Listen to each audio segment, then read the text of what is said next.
के योग्य माननीय माखन सिंह जी, रणवीर सिंह रावत जी हमारे संभागीय प्रभारी, कानदेव सिंह जी प्रदेश के उपाध्यक्ष, शरदेंदु तिवारी जी जो प्रदेश के महामंत्री हैं, देव कुमार सिंह जी, कमलेश्वर सिंह जी और हमारे विश्वामित्र पाठक जी विधायक, श्रीमती रीति पाठक जी विधायक, पूर्व में सांसद, श्री कुंवर सिंह टेकाम जी हमारे विधायक, राजेश पांडे जी, प्रज्ञा त्रिपाठी जी, राम सुमिरन गुप्ता जी, के तिवारी जी, राजेंद्र मिश्राम जी, शरद कोल जी, राम निवास शाह जी, सम्मानित मंच और इतनी बड़ी संख्या में एकत्र आए देवी और सज्जनों, बड़ी संख्या में मेरी माताएं बहनें और बड़ी संख्या में युवा साथी और प्रिंट मीडिया और इलेक्ट्रॉनिक मीडिया के मेरे साथी, आज जब मैं यहां चुनाव की सभा में आया हूं तो आप सब लोगों का उत्साह देख करके मैं भी उत्साहित हूं। जो उमंग मैं देख रहा हूं, जो उत्साह मैं देख रहा हूं और जो आप लोगों ने एक तरीके से राजेश मिश्रा जी को चुनाव में विजय हासिल करने का जो मन बना लिया है, उस उत्साह को देख करके विश्वास मुझे हो रहा है कि आप सब लोग आगे आकर इस बार फिर मोदी सरकार बनाएंगे और 400 पार करेंगे, ये बात नहीं। लेकिन मित्रों, जब मुझे यहां सीढ़ी में आकर आप लोगों के दर्शन करने का मौका मिलता है तो मुझे एक बात और भी याद आती है कि ये दिल्ली में बैठे हुए परिवार के लोग, फिर चाहे माताजी हो, चाहे बेटा हो, चाहे बेटी हो, इनको क्या समझ में आएगा कि भारत का मन क्या है और भारत का मूड क्या है और भारत ने किस तरीके से मन बना लिया। मुझे याद है 4 महीने पहले मैं यहां आया था, चुनाव में रीवा में आया था और सारे मध्य प्रदेश में घूमा था। उस समय मुझे साफ दिखता था कि एमपी के मन में मोदी है और मोदी के मन में एमपी है,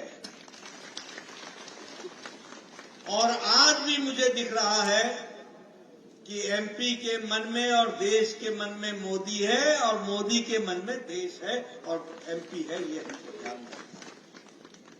मित्रों, ये बहुत बड़ी बात है कि चाहे हम गुजरात की बात करें जहां हम 30 साल से सरकार में हैं, फिर चाहे हम मध्य प्रदेश की बात करें जहां हम 20 साल से अधिक सरकार में हैं।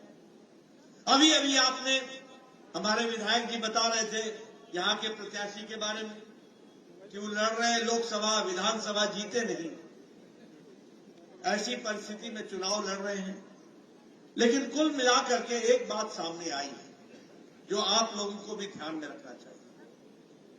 पहले राजनीति होती थी लोगों को बांट करके।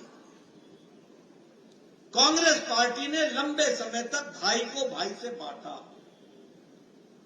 तुम नदी के इस पार का कैंडिडेट है कि नदी के इस पार का कैंडिडेट है, अगड़ा है कि पिछड़ा है, हमारे बिरादरी का है कि किसी और बिरादरी का है, और वोट बैंक की पॉलिटिक्स की, वोट बैंक की पॉलिटिक्स की। और उसके बाद सबका वोट लिया, सबका वोट, और वोट लेने के बाद सरकार किसी जाति की बन गई, किसी वर्ग की बन गई, किसी समुदाय की बन गई, वह सबकी सरकार नहीं थी।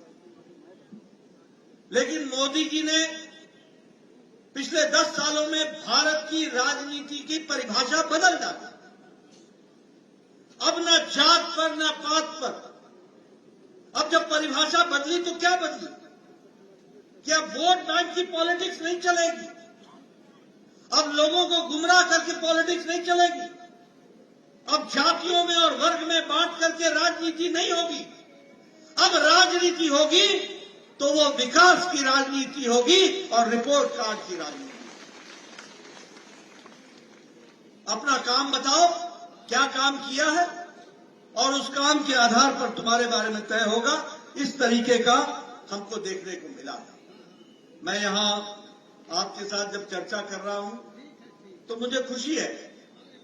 मैं भारत सरकार में मंत्री भी रहा हूं, मैंने पहले का दौर भी देखा है और आज का दौर भी देख रहा हूं। आपको जानकर खुशी होगी, आज दुनिया में अमेरिका जैसा देश भी आज कोरोना की मार के बाद और यूक्रेन के युद्ध के बाद उनकी भी आर्थिक स्थिति लड़खड़ाती दिखती है।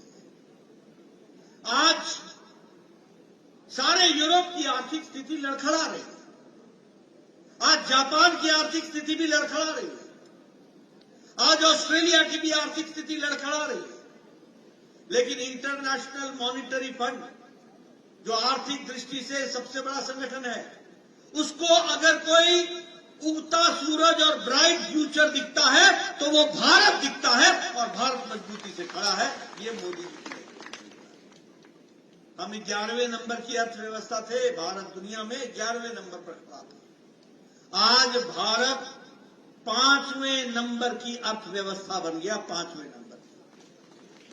और इस बार आप राजेश मिश्रा जी को जिताकर भेजेंगे, तीसरी बार प्रधानमंत्री मोदी जी बनेंगे और तीसरी बार प्रधानमंत्री बनने के बाद भारत 2027 में तीसरी आर्थिक शक्ति बन जाएगा।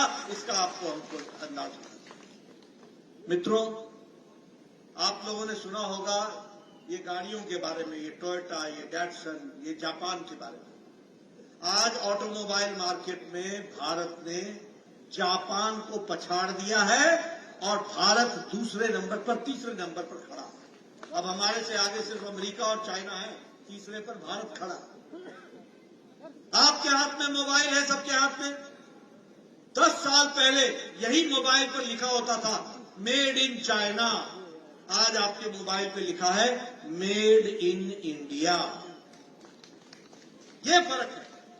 यहां एप्पल भी अब यही बन रहा है। दवाइयों की बात करें तो दुनिया की डिस्पेंसरी भारत बन गई है।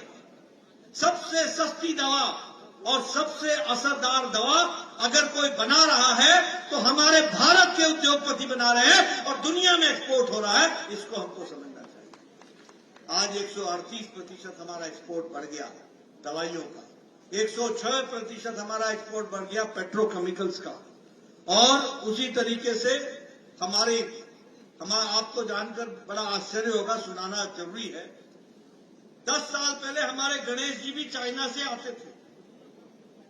आप दिवाली में जो गणेश जी खरीदते थे ना जी, वो चाइना से आते थे और ये खिलौने चाइना से आते थे। आज भारत टॉय के एक्सपोर्ट में, खिलौने बनाने के एक्सपोर्ट में 2.5 गुना वृद्धि कर गया है और दुनिया को खिलौने बेच रहा है। ये बात भी हमको समझना चाहिए। मित्रों, मैं हाईवेज की बात करूंगा। हम हमेशा कहते हैं कि मोदी जी ने हीरा किया, हीरा। हीरा क्या है? H for highways. आज आपको जानकर खुशी होगी, 1,65,000 किलोमीटर नेशनल हाईवे देश में बन गया 10 साल के अंदर। 1,65,000। हर जगह देखो हाईवे, हाईवे, हाईवे। दिखता है कि नहीं दिखता है? बताओ, दिखता है कि नहीं दिखता है? और उसी तरीके से इंटरनेट गांव-गांव में ऑप्टिकल फाइबर को पहुंचाने का काम, और उसी तरीके से रेलवे के लिए आज रेलवे में भारत और आपके मध्य प्रदेश में रेलवे में लगभग 4 गुना बजट उसमें बढ़ गया है। इसको भी हमको ध्यान में रखना चाहिए। इसने विकास की दृष्टि से और एयरवेज, एयर कनेक्टिविटी को भी बढ़ाने का काम किया है। तो हर दृष्टि से विकास के काम को आगे बढ़ाया है। एक बात मैं आपसे जरूर करना चाहूंगा, क्योंकि आपके यहां से भी नौजवान देश की रक्षा के लिए, सुरक्षा के लिए आज बॉर्डर पर आज अपने प्रहरी के रूप में खड़े हैं। आपको जानकर आश्चर्य होगा, मैं पहाड़ से आता हूं, मैं बॉर्डर से आता हूं। 10 साल पहले पाकिस्तान जब हमारे ऊपर गोली चलाता था तो आपको जानकर आश्चर्य होगा, पुंछ पे अगर गोली चलती थी तो वो रिपोर्ट करता था नगरोटा के सेंटर पर, नगरोटा रिपोर्ट करता था चंडी मंदिर में। और चंडी मंदिर रिपोर्ट करता था दिल्ली हेडक्वार्टर को, और दिल्ली हेडक्वार्टर से कमांड आता था अभी रुको, अभी रुको, अभी रुको। जब से मोदी जी प्रधानमंत्री बने हैं, आपके यहां का गया हुआ जवान जो प्रहरी है, उसको मोदी जी का आदेश है, जहां से गोली चले वही खून डालो और उसका जवाब दे दो। ये परिस्थिति आ गई। कभी आपने सोचा था? बताइए, आज मोदी जी के नेतृत्व में देश सुरक्षित है कि नहीं है? हमारे बॉर्डर सुरक्षित है कि नहीं है? हमारे मोर्चे सुरक्षित है कि नहीं है? आपको जानकर आज कभी सोचा था कि अगर उरी में पाकिस्तान ने कोई घटना घटा दी हो तो 10 दिन के अंदर हमारे जवान जाकर के यहां झांसी से, यहां आगरा से, यहां ग्वालियर से, यहां से जाकर के और घर में घुस करके सर्जिकल स्ट्राइक किया और वहां पर उनका मुंहतोड़ जवाब दिया। इस तरीके की परिस्थिति। अगर पुलवामा की घटना घटी तो देश के प्रधानमंत्री ने खुले मन से दुनिया को कहा, पाकिस्तान तुमने बहुत बड़ी गलती कर दी है और इसका खमियाजा तुमको भुगतना पड़ेगा। कभी सुना था किसी प्रधानमंत्री को ऐसे बोलते हुए? कभी सुना था? बोलो भैया, सुना था? 10 दिन के अंदर एयर स्ट्राइक करके पाकिस्तान के अंदर जितने भी हमारे खिलाफ चल रहे कैंप थे उनको ध्वस्त कर दिया। इस तरीके की परिस्थिति खड़ी हुई। इसलिए मित्रों, सुरक्षा की दृष्टि से देखा जाए, हर दृष्टि से देखा जाए, आज देश आगे बढ़ रहा है। और इसलिए ये नारा सही है कि अब की बार 400 पार। 400 पार करेंगे ना? एनडीए पार करेगा ना? हमारी माताएं यहां बैठी। मोदी जी ने पिछले 10 साल में गांव, गरीब, वंचित, पीड़ित, शोषित, दलित, युवा, महिला, किसान, सबकी चिंता की है कि नहीं की है? सबको आगे बढ़ाया कि नहीं बढ़ाया? मैं आपको किस्सा सुनाऊं। मैं 1993 में विधायक हो गया था, 1993 में। उस समय साल भर में एक पंचायत को 2 से 2.5 लाख रुपए विकास के लिए मिलता था। कितना मिलता था? 2.5 लाख, 2 लाख। आज एक एक पंचायत को 2.5 करोड़ मिल रहा है विकास की दृष्टि से। मैं जब विधायक बना था तो 90% मेरा इलाका मुझे पैदल चलना पड़ता था, सड़क नहीं थी, सड़क नहीं थी। आज बताइए, गांव गांव में पक्की सड़क प्रधानमंत्री ग्रामीण सड़क योजना में बनी है कि नहीं बनी है? बनी है कि नहीं बनी है? आज आप लोग एक शादी के समय में जब ब्याह का लगन लगता है तो एक एक दिन में 4-4 शादियां अटेंड करते हो कि नहीं करते हो? एक जगह से स्कूटर को किक मारा, दूसरे गांव में, दूसरे से तीसरे गांव में। एक जमाना था जब बोझा लेकर के चलते थे, एक बाराती अटेंड हो गया तो बहुत बड़ी बात हो गई, वहीं रहना पड़ता था। ये गांव की स्थिति थी कि नहीं थी? आज बदल गया, गांव की नहीं बदला। उसी तरीके से अगर देखिए, हमारी बहनें बैठी हैं, ये लकड़ी काटने के लिए जंगल में जाती थी, 5 बजे सुबह उठती थी, जंगल से लकड़ी काट के लाती थी, चूल्हा जलाती थी। अब मेरे गांव में तो आपके यहां पता नहीं क्या बोलते हैं, हमारे यहां उसको फूकनी बोलते हैं, फूकनी। चूल्हा को फूक फूक कर चूल्हा जलाती थी और 200 सिगरेट के बराबर का धुआं अपने छाती को लेती थी। आंखों से पानी निकल जाता था, तब जाकर के चाय बनती थी। आज देखिए, टक से लाइटर जलाती है और गैस के चूल्हे पर 5 मिनट के अंदर चाय बना करके घर को वो देती है। इस तरीके का हमने देखा। ये महिला सशक्तिकरण हुआ कि नहीं हुआ? जल जीवन मिशन में आज मुझे खुशी है, आपके यहां सारे देश में 11 करोड़ 30 लाख कनेक्शन दिए गए और 55 लाख कनेक्शन मध्य प्रदेश में दिए गए और 1,60,000 कनेक्शन आपके सीढ़ी में दिए गए। ये भी हम आपको बताना चाहते हैं। आज जल जीवन मिशन ले लो, उज्ज्वला योजना ले लो, प्रधानमंत्री आवास योजना की भी बात मैं करना चाहता हूं। देखो, बदलते भारत को समझो आप। मैं जब विधायक था तो मेरे यहां बीडीओ, मैंने पहले भी सुनाया, मेरा बीडीओ, यहां भी बीडीओ बोलते होंगे, ब्लॉक डेवलपमेंट ऑफिसर, वो मेरे को साल में बोलता था, नड्डा साहब खुशखबरी सुनो, एक पंचायत में 2 इंदिरा आवास योजना मिले, 2 इंदिरा आवास किसको दें? मैं बोलता था भैया तू ही रख ले, मैं कहां बांटूंगा ये दो मकान, कहां डालूंगा? हर गांव में 10-10, 20-20, 25-25 मकान बनाने की एप्लीकेशन लगी हुई है, मैं 2 मकान किसको दूंगा? आज प्रधानमंत्री आवास योजना में 4 करोड़ पक्के मकान बन गए, इस बात को भी याद रखें। और जब मैं 4 करोड़ की बात करता हूं तो उस मकान में 2 कमरे, साथ में रसोई, साथ में शौचालय, ये व्यवस्था के साथ वह पक्के मकान आपको दिए गए। और मैं अगर यहां की बात करूं तो मध्य प्रदेश में 47 लाख पक्के मकान बने हैं और सीडी में 2,30,000 मकान बने हैं।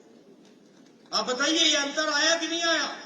और मोदी जी ने तय किया है कि कोई भी भारत का नागरिक कच्चे मकान में नहीं रहेगा, पक्का मकान दिया जाएगा। इस व्यवस्था को लेकर उसी तरीके से आयुष्मान भारत, मित्रों मैं सबको बार बार सुनाता हूं, मैं इसलिए सुनाता हूं कि देखो जब तक तुमको अंधेरे का अंदाजा नहीं होगा, उजाले का महत्व समझ में नहीं आएगा। जब तक तुमको अमावस्या नहीं देखी होगी, तब तक तुमको पूर्णमासी समझ में नहीं आएगी। एक जमाना था, ये सब जितने बैठे हैं विधायक, ये सब चिट्ठियां लिखा करते थे, प्रधानमंत्री जी, मुख्यमंत्री जी, मेरे इलाके में एक गरीब व्यक्ति है, उसके हार्ट का ऑपरेशन होना है, उसको 1.5 लाख रुपए खर्च होगा, वो पति गरीब है, उसका जमीन बिक जाएगा, कृपया कुछ पैसे देने की अनुशंसा करिए। ऐसी एप्लीकेशन लिखा करते थे। लिखते थे कि नहीं लिखते थे? लिखते थे ना। और फिर कभी आप 1.5 लाख मांगते थे, आपको 75,000 मिलता था, फिर आप 75,000 लोगों से इकट्ठा करते थे, उधारी करते थे, तब किसी का इलाज होता था। प्रधानमंत्री मोदी जी ने इस देश के 10 करोड़ 74 लाख परिवार यानी 55 करोड़ लोग यानी 40% की आबादी को, गरीब लोग, कौन है ये गरीब लोग?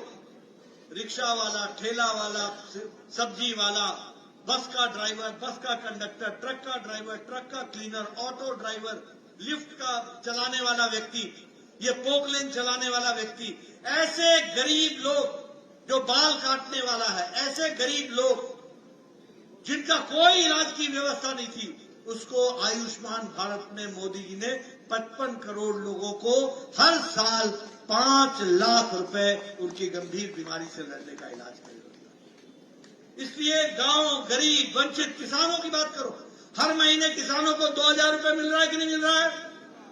और हमारे तरफ से भी तो है ना, मध्य प्रदेश 6,000, 2,000 मोदी जी का और 2,000 मध्य प्रदेश सरकार का, मोहन यादव जी का मिल रहा है कि नहीं मिल रहा है? यानी 12,000 रुपए किसान को हर साल, हर चौथे महीने 2-2 हजार।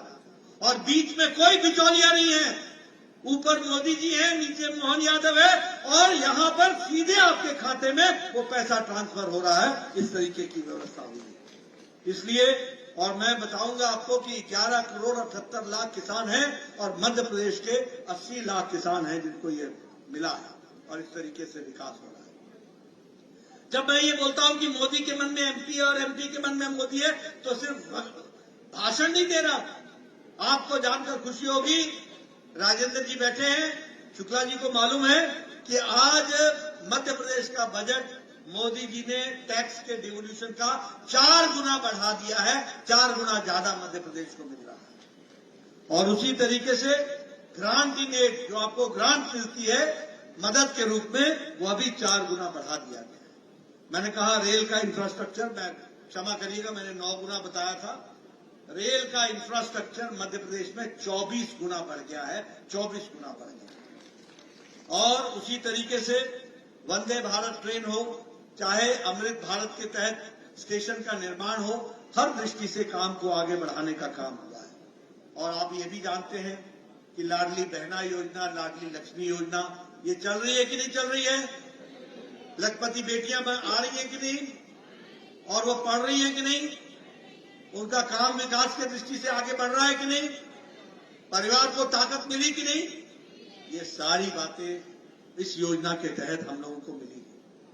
यहाँ पर भी विकास के बहुत से काम हुए हैं और जो बचे हुए काम हैं वो हमारे विधायकगण और हमारे राजेश मिश्रा जी मिल करके आपके करेंगे, ऐसा मुझे पूरा विश्वास है और वो सारे काम होंगे।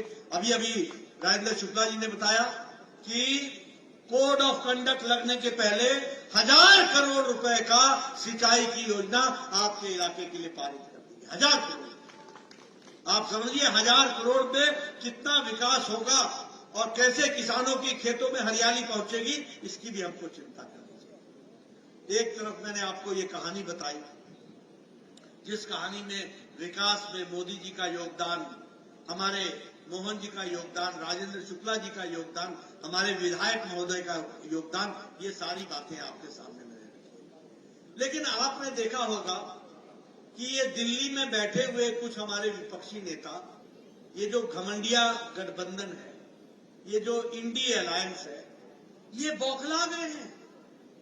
इनको हार सामने निश्चित दिख रही है। ये हारी हुई लड़ाई लड़ रहे और बौखलाहट में मोदी जी को पता नहीं क्या क्या क्या क्या किस किस्म की गालियां बक रहे, किस तरीके के शब्द का प्रयोग कर रहे हैं।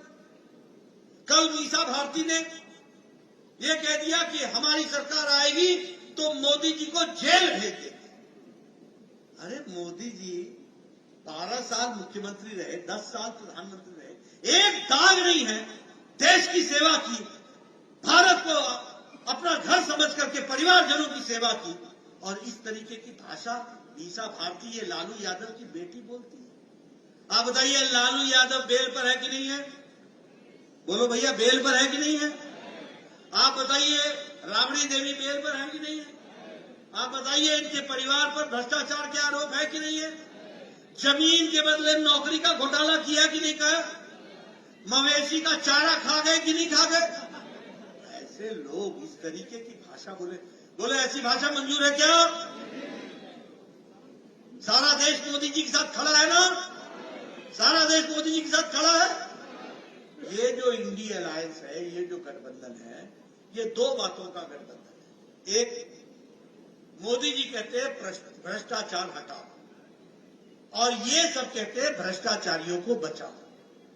ये सारे भ्रष्टाचारी इकट्ठे हो गए। अंग्रेजी में कहावत है, birds of a feather flock together. एक तरीके के पंख वाले चिड़िया एक जगह इकट्ठी होती है। ये सारे भ्रष्टाचारी एक जगह इकट्ठे हो गए। और दूसरा, अपने परिवार को बचाने वाली पार्टियां इकट्ठी। मैं आपके सामने बताना चाहता हूं, बताओ कांग्रेस के जमाने में कोयला घोटाला हुआ था कि नहीं हुआ था? आप बताइए कांग्रेस के जमाने में पनडुब्बी घोटाला हुआ था कि नहीं हुआ था? आप बताइए कांग्रेस के जमाने में हेलीकॉप्टर वेस्टलैंड का घोटाला हुआ था कि नहीं हुआ था?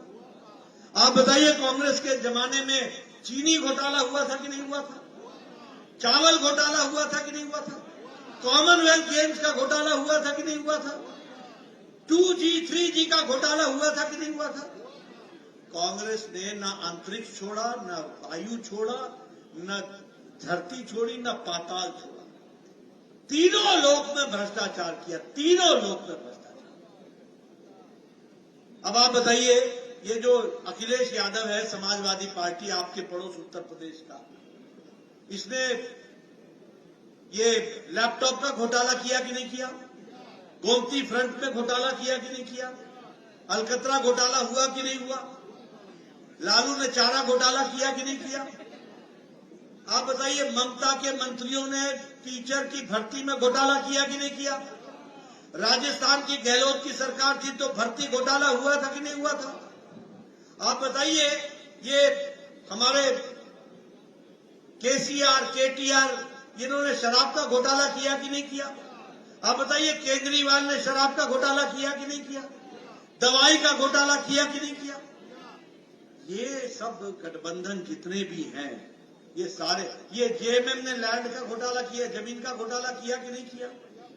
आप बताइए राहुल गांधी बेल पर है कि नहीं है? सोनिया गांधी बेल पर है कि नहीं है? आप बताइए पी चिदम्बरम बेल पर है कि नहीं है? आप बताइए उसका बेटा कार्तिक चिदम्बरम बेल पर है कि नहीं है? आप बताइए लालू बेल पर है कि नहीं है? आप बताइए संजय सिंह बेल पर है कि नहीं है? आप बताइए डीएमके के लीडर बेल पर है कि नहीं है? आप बताइए ममता के मंत्री बेल पर है कि नहीं है? और आप बताइए ये केजरीवाल जेल में है कि नहीं है? मनीष सिसोदिया जेल में है कि नहीं है? सत्येंद्र जैन जेल में है कि नहीं है? ये समाजवादी पार्टी का आजम खान जेल में है कि नहीं है? ये आधे लीडर या तो बेल पर हैं या जेल में। बताइए ऐसों को सरकार देनी है क्या? ऐसों को आगे लाना है क्या? ये सब भ्रष्टाचारी है कि नहीं है? परिवार की पार्टियां है कि नहीं है? आप बताइए उमर अब्दुल्ला परिवार की पार्टी, चौटाला परिवार की पार्टी, बादल परिवार की पार्टी, अखिलेश यादव परिवार की पार्टी, लालू यादव परिवार की पार्टी, ममता परिवार की पार्टी, केशव चंद्रशेखर राव परिवार की पार्टी, ये उदयनिधि स्टालिन और करुणानिधि परिवार की पार्टी, शरद पवार सुप्रिया सुले परिवार की पार्टी, उद्धव ठाकरे आदित्य ठाकरे परिवार की पार्टी, ये सारे परिवार की पार्टियां परिवार बचाने में लगी। राहुल गांधी, सोनिया गांधी, प्रियंका गांधी परिवार की पार्टी। कोई रह गया बिना परिवार की पार्टी? अगर कोई प्रजातंत्र तरीके से पार्टी चल रही है तो वो कमल के निशान वाली भारतीय जनता पार्टी चल रही है। इसलिए मित्रों, आपका ज्यादा समय न लूंगा, सिर्फ आपसे ये निवेदन करने आया हूं कि आप सब लोग इस महान जो भारत का मूड है, जो भारत का मन है, जो भारत के अपने उत्साह देख रहे हैं, फिर एक बार मोदी सरकार और अब की बार 400 पार, और उस 400 में राजेश मिश्रा को भी जोड़ना है और उनको आगे बढ़ाना है। इसके लिए काम बोलिए बहने बताएं, राजेश मिश्रा को भेजेंगे ना? कमल का निशान पर बटन दबेगा ना? इधर से आवाज चाहिए, बोलिए राजेश मिश्रा को जिताएंगे ना? सीडी को मुख्य धारा में लाएंगे ना? अपना विकास कराएंगे ना? देश को आगे बढ़ाएंगे ना? मोदी जी के नेतृत्व में देश को आगे बढ़ाएंगे ना? बहुत बहुत धन्यवाद। जय भारत, जय मत। निश्चित ही आदरणीय आपका प्रेरणा से ओतप्रोत मार्गदर्शन